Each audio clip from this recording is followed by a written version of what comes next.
अंदर कंसिस्टेंसी नहीं है, आपके अंदर फोकस नहीं है, आपके अंदर एम्बिशन नहीं है अपने गोल को अचीव करने के लिए, इसीलिए आप कॉम्पिटिटिव एग्ज़ाम्स की तैयारी करते वक्त छोड़ देते हैं, अच्छा परफॉर्म नहीं कर पाते। ये बात कहीं ना कहीं ठीक है, बट मेजर रीज़न क्या है इसका कि बंदा कंसिस्टेंसी लूज़ कर देता है, फोकस उतने परसेंट तक नहीं कर पाता जितने परसेंट तक रिक्वायर्ड है किसी कम्पिटिटिव एग्ज़ाम के लिए। फॉर एग्ज़ाम्पल, कहीं कहीं मैंने सुना है तो लोग ऐसा लॉजिक देते हैं इस पर कि अगर कम्पिटिटिव एग्ज़ाम में जितनी भीड़ है उसे कम करनी है तो ऐसा करना चाहिए, हर मंथ एक एग्ज़ाम रख देना चाहिए।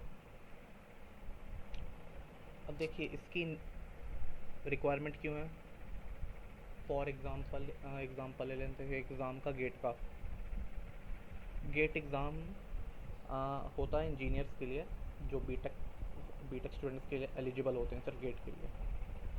आप उसमें देखिए जब शायद से 1985-86 से शुरू हुआ होगा गेट, या 1890 से 1990 से पहले ही स्टार्ट हुआ था गेट। तो आप देखिए जो बीटेक के सेमेस्टर एग्ज़ाम का लेवल था, अगर वो इतना होता था तो तो गेट एग्ज़ाम का लेवल इतना तक होता होगा या इतना।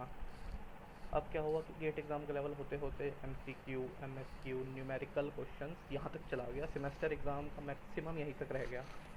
तो इतना गैप आ गया उनमें। तो इतने गैप को फुलफ़िल करने के लिए इतनी कोचिंग्स, इतने मटेरियल्स। तो वही है कि ये इतना गैप क्यों है सेमेस्टर एग्ज़ाम में, बीटेक एग्ज़ाम में। क्योंकि अगर जिस लेवल का सेमेस्टर एग्ज़ाम है, कोई सेमेस्टर एग्ज़ाम जितना टफ आ जाए, किसी ने अगर 2 दिन भी पढ़ाई कर ली है, मैक्सिमम 6 घंटे, पास तो वो कर जाएगा। चाहे पेपर इस तरीके से सेट किया जाए कि बंदे को फेल करना है, मुझे 50% लोग फेल करने हैं, एग्ज़ाम इन हिसाब से बना है सेमेस्टर एग्ज़ाम, तब भी किसी ने 2 दिन पहले 6-6 घंटे पढ़ाई करी होगी, वो निकाल देगा तब भी एग्ज़ाम, एकदम बॉर्डर पे आके पास हो 33% पे, पर वो हो जाएगा। अच्छा, गेट में क्वालिफाई भी कर पाएगा और 2 दिन पहले पढ़ के 50% लोग नहीं कर पाएंगे।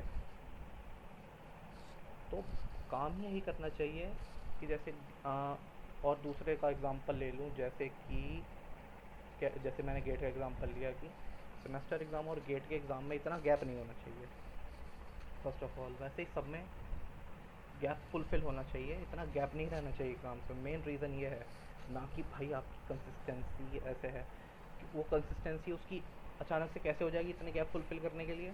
इतना गैप है ही इसीलिए उसकी कंसिस्टेंसी ब्रेक डाउन होने का रीज़न ही ये है।